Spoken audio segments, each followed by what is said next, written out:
Hello students, welcome to physics classes. Class first year के physics session में आज हम थ्योरी के सेशन में द्रव्यमान केंद्र सेंटर ऑफ मास क्या होता है इसके बारे में आज पढ़ेंगे। तो द्रव्यमान केंद्र ठीक वैसे ही मिलता जुलता है जैसे आपने पिछले क्लास में गुरुत्व केंद्र के बारे में पढ़ा है। तो गुरुत्व केंद्र क्या होता था? किसी वस्तु का संपूर्ण भार जिस बिंदु पर कार्य करता है उसे गुरुत्व केंद्र कहते हैं। ठीक उसी तरह से किसी निकाय अथवा पिंड का द्रव्यमान केंद्र वह बिंदु होता है जो पिंड के साथ इस प्रकार गति करता है जैसे निकाय का संपूर्ण द्रव्यमान इसी बिंदु पर केंद्रित हो तथा निकाय पर लगे सभी बाह्य बल उसी बिंदु पर कार्यरत हों। जैसे अगर यह एक जो है पतली सी छड़ है, आयताकार छड़, या इसकी लंबाई में हम सिर्फ ले लेते हैं, तो इसका जो सेंटर होगा उस सेंटर पर अगर इसका द्रव्यमान एक समान वितरित है तो सेंटर इसका यानी द्रव्यमान केंद्र इसके मध्य बिंदु पर होगा। ठीक इसी तरह से अगर ये कोई रिंग या छल्ला है तो ये सेंटर पर होगा। क्यूब है या क्यूबाइड है, तो अगर ये क्यूबाइड है तो दोनों जो इसके बड़े डायगोनल होते हैं उस डायगोनल को प्रतिच्छेद करने वाले बिंदु पर होगा। ठीक इसी तरह से अगर कोई ट्रायंगल है तो इसका द्रव्यमान केंद्र जो है इसके सेंटर पर होगा।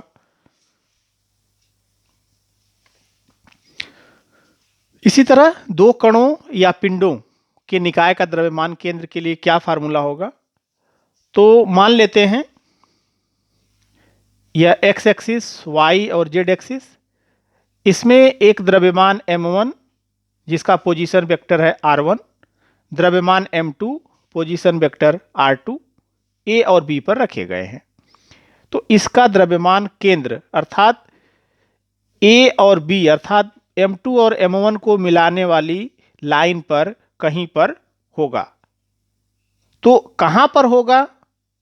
इसके लिए यदि दोनों कणों के निकाय का द्रव्यमान केंद्र बिंदु C पर हो तो RCM मतलब कि सेंटर से जो पोजीशन वेक्टर होगा जहां पर A और B का संपूर्ण द्रव्यमान केंद्रित है, तो RCM equals to m1r1 plus m2r2 upon m1 plus m2। यदि बिंदुओं A तथा B के निर्देशांक क्रमशः x1 y1 z1 तथा x2 y2 z2 और निकाय का द्रव्यमान केंद्र का जो निर्देशांक है xcm ycm और zcm है, अर्थात हम ये कह सकते हैं कि यह जो बिंदु हैं इन बिंदुओं को अगर हम कार्टेशियन कोऑर्डिनेट में देखें तो xcm ycm zcm क्या होगा? cm stands for centre of mass. तो xcm m1 x1 plus m2 x2 upon m1 plus m2, ycm m1 y1 plus m2 y2 अपान m1 plus m2, zcm m1 z1 plus m2 z2 अपान m1 plus m2।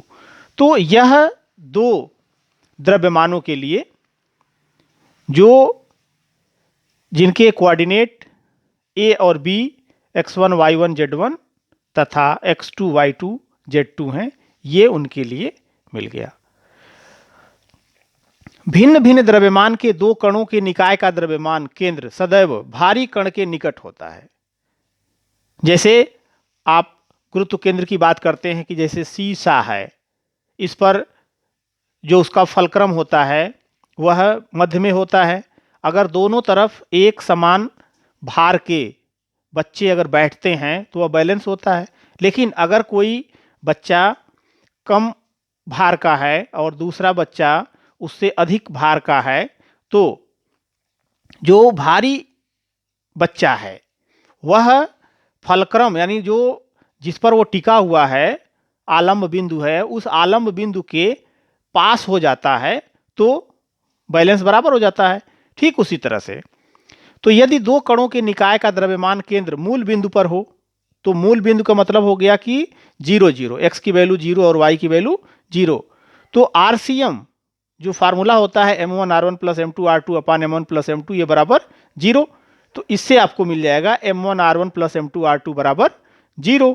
और अगर इसमें R1 known है तो R2 निकाल सकते हैं, या R2 known है तो R1 निकाल सकते हैं। इसी तरह यदि निकाय के दोनों कणों का द्रव्यमान समान हो, M1 बराबर M2 बराबर M, तो RCM क्या हो जाएगा? अगर यहां से देखें तो M1R1 plus M2R2 upon M1 plus M2 है। M तो यहां से M कॉमन हो जाएगा, यहां से 2M हो जाएगा, M कैंसिल हो जाएगा। तो RCM equals to R1 plus R2 upon 2। अर्थात दोनों कणों का जो द्रव्यमान अगर समान होता है तो उनका द्रव्यमान केंद्र दोनों पोजीशन वेक्टर वाली मिलाने वाली लाइन के मध्य बिंदु पर होगा। अब इसी तरह से दो कणों के बजाय n कण हैं, तो n कणों वाले निकाय का द्रव्यमान केंद्र क्या होगा? जैसे देखिए, एक ये कोई पिंड है, यह पिंड M1 M2 M3 dot dot dot Mn, जिसमें n पार्टिकल्स हैं और ये n से माने n पार्टिकल से मिलकर के बना हुआ है। सबके द्रव्यमान अलग अलग हैं और सभी जो है ओरिजिन से, मूल बिंदु से किसी पोजीशन वेक्टर पर हैं, स्थित हैं।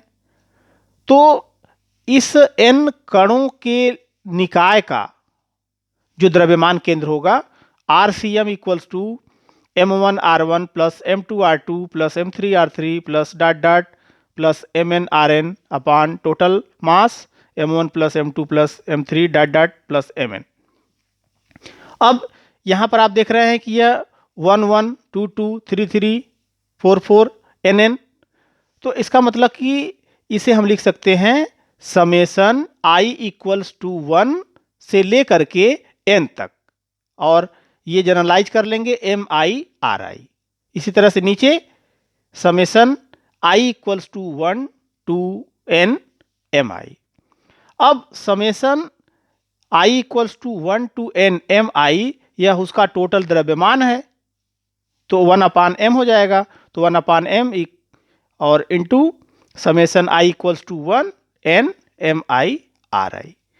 अब यहां पर जो m है वह किसके बराबर है? Summation I equals to 1 to n MI। अर्थात ये जो RCM मिला इसको हम लिख सकते हैं, अगर m से इधर मल्टीप्लाई कर दे तो m into RCM equals to I equals to 1 to n MI/RI। अर्थात हम ये कह सकते हैं कि n कणों वाले निकाय के द्रव्यमान केंद्र के लिए यह कहा जा सकता है कि द्रव्यमान केंद्र वह बिंदु है जहां पर पिंड के सभी द्रव्यमानों का आघूर्ण का जो संपूर्ण योग होता है वह शून्य होता है। द्रव्यमान केंद्र के निर्देशांक कार्तीय घटक के रूप में XYZ जो टर्म है IJK के फॉर्म में कैसे होंगे? तो अगर RCM की value XCM I plus YCM J plus ZCM K और RI XII plus YI J plus ZI K है, तो RCM equals to 1 upon m summation I equals to 1 to n MI/RI से क्या लिख सकते हैं? RCM की जगह पे हम लिख सकते हैं XCM I plus YCM J plus ZCM K equals to 1 by m और summation I equals to 1 MI, और RI की जगह पर हो गया ये XII plus YI J plus ZI K, जहां पर I J K unit vectors हैं। तो अब XCM की वैल्यू क्या हो जाएगी? यहां पर XCM जो है इक्वल्स टू हो गया, अगर कंपेयर कर दें हम तो XCM equals to M1 X1 plus M2 X2 plus dot dot Mn Xn upon M1 plus M2 plus dot dot Mn, और यह नीचे की जो टोटल वैल्यू है इसका टोटल द्रव्यमान हो गया m, तो जनरलाइज फॉर्म में हो गया 1 by capital M total mass summation I equals to 1 to n MI/XI। इसी तरह से YCM के लिए M1 Y1 plus M2 Y2 plus dot dot Mn Yn upon total mass, और ये भी हो गया 1 by capital M summation I equals to 1 to N M I Y I. Similarly Z C M के लिए 1 by M summation I equals to 1 to N M I Z I. तो ये द्रव्यमान केंद्र के निर्देशांक कार्तीय घटक के रूप में। इसी तरह से अगर कोई दृढ़ पिंड है तो उस दृढ़ पिंड का द्रव्यमान केंद्र क्या होगा? तो दृढ़ पिंड से क्या तात्पर्य है? दृढ़ पिंड से जनरली हम लोग ये पढ़ते हैं, सुनते हैं कि अगर इस पर कोई बाह्य बल लगाया जाए और उस पिंड पर उनके कणों के बीच की सापेक्ष दूरियों में कोई परिवर्तन न हो तो ऐसे पिंड को दृढ़ पिंड कहते हैं।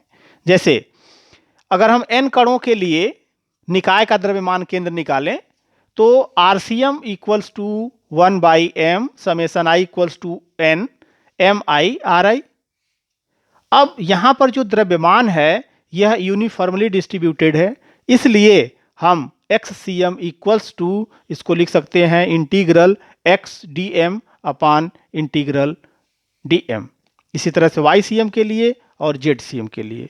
लेकिन जो इंटीग्रल डी एम है वह टोटल मास के बराबर है, तो इसलिए हम लिख सकते हैं XCM equals to 1 by capital M integral X D M, YCM equals to 1 by M integral Y D M, ZCM equals to 1 by M integral Z D M. और इस तरह से टोटल हम RCM equals to 1 by M integral R D M लिख सकते हैं। एक समान छड़ का द्रव्यमान केंद्र, जैसे कि द्रव्यमान केंद्र की बात कर रहे हैं, द्रव्यमान केंद्र कहां पर होता है? तो जैसे अगर कोई एक छड़ है, यह PQ जो है एक छड़ है, इस छड़ के लिए हम द्रव्यमान केंद्र निकालना चाह रहे हैं कि द्रव्यमान केंद्र कहां है। तो मान लिया कि छड़ का टोटल द्रव्यमान m है और इसकी लंबाई P से Q तक L है, तो छड़ का प्रति एकांक लंबाई का द्रव्यमान कितना हो गया? कैपिटल M अपान L, टोटल मास अपान टोटल लेंथ। अब छड़ के एक छोटे से भाग को, जिसको कि हम इन्फिनिटेसिमली स्मॉल पार्ट बोलेंगे या सूक्ष्म खंड dx ले लिया AB, तो AB का मास कितना होगा? इसको हमने सपोज कर लिया कि dm है, तो dm इक्वल्स टू हो गया मास पर यूनिट लेंथ इंटू इसकी लंबाई, तो dm equals to m by L into dx। अब यह छड़ लंबाई में है जो कि x अक्ष के अनुदिश रखी गई है, तो x अक्ष के अनुदिश छड़ के द्रव्यमान केंद्र की स्थिति XCM इक्वल्स टू इंटीग्रल कहां से कहां तक? ये 0 से लेकर के और इसकी लंबाई L, तो 0 से लेकर के L x dm अपान इंटीग्रल dm, टोटल मास हो गया इसका m, और x dm के जगह पर हम पुट कर देंगे m बाई एल dx, तो m dx बाई एल। अब इसमें से जो कांस्टेंट टर्म है उसको बाहर कर लीजिए, m से m कैंसिल हो जाएगा और l बाहर हो जाएगा, तो 1 by L integral 0 to L X dx, और x का इंटीग्रल हो जाएगा एक्स स्क्वायर बाई 2। अब इसमें से 2 और l को बाहर रखेंगे, अपर लिमिट और लोअर लिमिट लगा देंगे, तो 1 by 2l under root L square, sorry in bracket L square minus 0। अब एक l से l कट जाएगा तो मिल जाएगा l बाई 2। तो इस प्रकार कह सकते हैं कि छड़ का जो द्रव्यमान केंद्र है वह उसके मध्य बिंदु पर स्थित होता है। अगर इसका द्रव्यमान यूनिफॉर्मली डिस्ट्रीब्यूटेड है तो इस छड़ का द्रव्यमान केंद्र इसके मध्य बिंदु पर केंद्रित होगा। अब इससे संबंधित कुछ न्यूमेरिकल्स हैं जिससे कि आपका कॉन्सेप्ट और क्लियर हो जाएगा। जैसे दो कणों के द्रव्यमान 1 किलोग्राम तथा 4 किलोग्राम हैं, ये परस्पर 1 मीटर की दूरी पर हैं, इनके द्रव्यमान के केंद्र की स्थिति ज्ञात कीजिए। तो द्रव्यमान केंद्र ज्ञात करते समय आपको इस बात का ध्यान रखना होगा कि किसी एक पॉइंट को ओरिजिन बनाना होगा। तो जैसे हम ये 1 किलोग्राम का पिंड यहाँ पर है, 4 किलोग्राम का यहाँ पर, दोनों के बीच की दूरी 1 मीटर है, तो हम पहले वाले पिंड को एक्स वाई कोऑर्डिनेट का 0 मतलब कि ओरिजिन मान लेते हैं। तो जैसे हमने ये इसका क्रॉस बना दिया, ये ओरिजिन हो गया, तो ओरिजिन एक्स की वैल्यू भी 0 और वाई की वैल्यू भी 0। इसका कोऑर्डिनेट क्या हो जाएगा? x की वैल्यू, यह दूरी पर कितनी दूरी पर है 1 मीटर, तो ये हो गया 1 मीटर और y अक्ष 0। तो अब यहां पर हम XCM निकाल लेंगे। तो XCM equals to M1 x1 plus M2 x2 upon M1 plus M2। M1 की वैल्यू 1, x1 0 प्लस M2 4 और x2 1 अपान M1 प्लस M2, तो 1 प्लस 4, तो ये वैल्यू हो गई 0 और ये हो गया 4, तो 0 plus 4 by 5 that is 0.8, 4 by 5, 5 8 जा तो 0.8 आ गया। इसी तरह से YCM M1 y1 plus M2 y2 अपान M1 प्लस M2, तो y1 भी यहाँ पर 0 है, y2 भी 0 है, तो इस तरह से ये टोटल वैल्यू 0 आ जाएगी। तो RCM हो गया 0.8 मीटर और 0, अर्थात यह एक लंबी छड़ के रूप में हो गया। तो जब छड़ के रूप में हो गया और लंबाई के अकॉर्डिंग सिर्फ है, तो हम इसे simply RCM equals to M1 R1 plus M2 R2 upon M1 plus M2 से भी फाइंड कर सकते हैं। तो निकाय का द्रव्यमान केंद्र होगा 1 किलोग्राम द्रव्यमान से 0.8 मीटर की दूरी पर।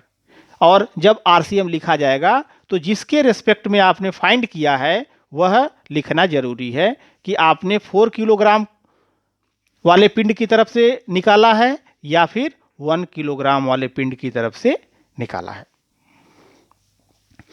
इसी तरह से अगला क्वेश्चन है, 1 मीटर भुजा वाले समबाहु त्रिभुज के कोनों पर 2, 3 तथा 4 किलोग्राम के द्रव्यमान रखे हैं। निकाय का द्रव्यमान केंद्र ज्ञात कीजिए। अब ये देखिए एक समबाहु त्रिभुज है जिसकी भुजाएं 1-1 मीटर हैं, तो ABC, तो AB BC CA 1-1 मीटर है।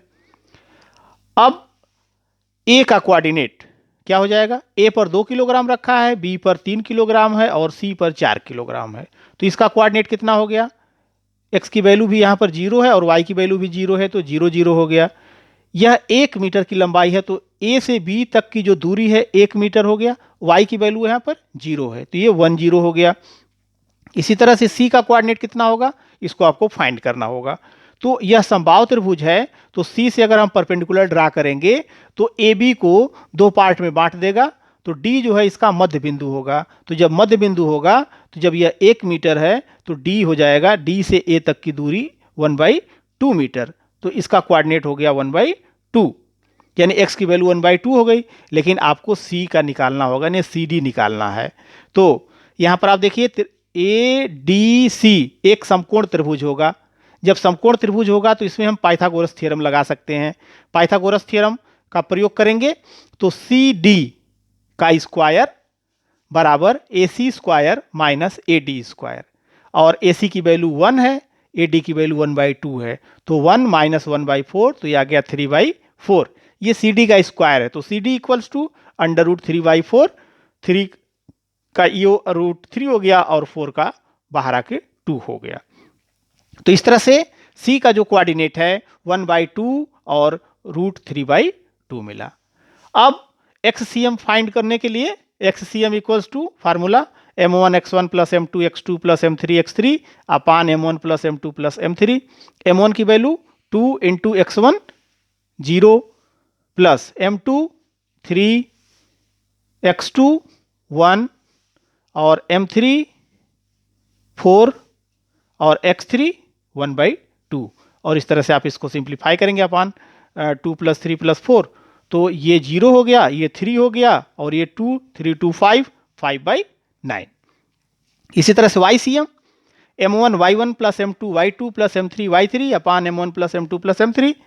अब यहाँ पर आप देख रहे हैं कि y1 भी 0 है, y2 भी 0 है, तो पहला दूसरा टर्म 0 हो गया, प्लस 4 इंटू तीसरे में y की वैल्यू है √3/2, ये पुट कर देंगे अपान नीचे का वही आएगा 2 प्लस 3 प्लस 4 9, तो यहाँ से ये कट गया, 2 2 4, तो 2 √3/9।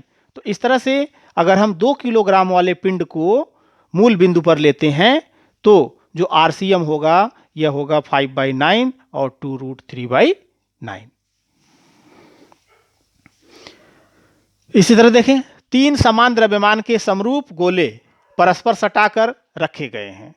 इससे बने निकाय का द्रव्यमान केंद्र ज्ञात कीजिए। अब इसमें आप देख रहे होंगे कि न्यूमेरिकल वैल्यू ऐसी कुछ दी नहीं गई है, तो इसमें हम मान लेंगे कि मान लिया प्रत्येक गोले का द्रव्यमान m और त्रिज्या r है। तो अगर हम तीनों गोलों को ऐसे सटा करके रखें तो ये आप देख रहे हैं कि दो गोलों के ऊपर तीसरे को रखेंगे, तो ए बी सी इनके सेंटर होंगे। ए से सी तक ये इसकी त्रिज्या हो गई r और इसकी त्रिज्या हो गई r, तो r r मिलकर के 2r।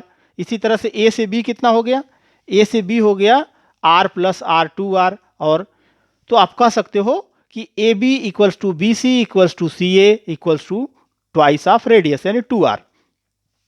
अब ए का कोऑर्डिनेट 0 0, इसको हम ओरिजिन पर मानेंगे तो 0 0 आ गया। इसके बाद बी का ए से बी की दूरी 2r हो गई, r यहां तक और ये r यहां तक, तो 2r हो गया और y की वैल्यू 0। सी पर ए से डी की वैल्यू जो है r है, लेकिन ये हमको सी डी की जरूरत है, तो फिर पाइथागोरस थ्योरम आप लगाएंगे जैसे पिछले क्वेश्चन में लगाया था। तो सी डी का square equals to A C square minus A D square, ये पुट कर देंगे तो ए सी की जगह पे 2r का square minus A D R का square 4r square minus R square that is 3r square. C D equals to हो गया r√3। तो इसका कोऑर्डिनेट हो गया x कोऑर्डिनेट r और दूसरा हो गया r√3 जो कि y की वैल्यू है। अब जो सेंटर ऑफ मास निकालना है तो XCM equals to m1x1 plus m2x2 plus m3x3 upon m1 plus m2 plus m3। Value put कर दीजिए तो x1 की वैल्यू, ये द्रव्यमान सबका बराबर है तो m ही रहेगा m1 m2 m3 की जगह पर, और x1 की जगह पर 0 हो गया, x2 की जगह पर 2r हो गया और x3 की जगह पर r। तो इस तरह से ये वैल्यू मिल गई 2mr plus mr 3mr by 3m, 3m से 3m कट जाएगा, मिल जाएगा r। Similarly YCM equals to m1 y1 plus m2 y2 plus m3 y3 upon m1 plus m2 plus m3। y1 0 है, y2 0 है, y3 की value मिली थी r√3। तो इस तरह से ये वैल्यू हम पुट कर देंगे तो m into r√3 by 3m, तो अब m से m कैंसिल हो गया, r√3 बाई 3, r√3 बाई 3। या अगर इस 3 को हम लिख दें √3 तो एक रूट से 3 से काट सकते हैं तो r अपान √3। तो इस तरह से r√3 बाई 3 या r और r बाई √3। तो ये कब होगा, जब पहले गोले को मूल बिंदु पर लेंगे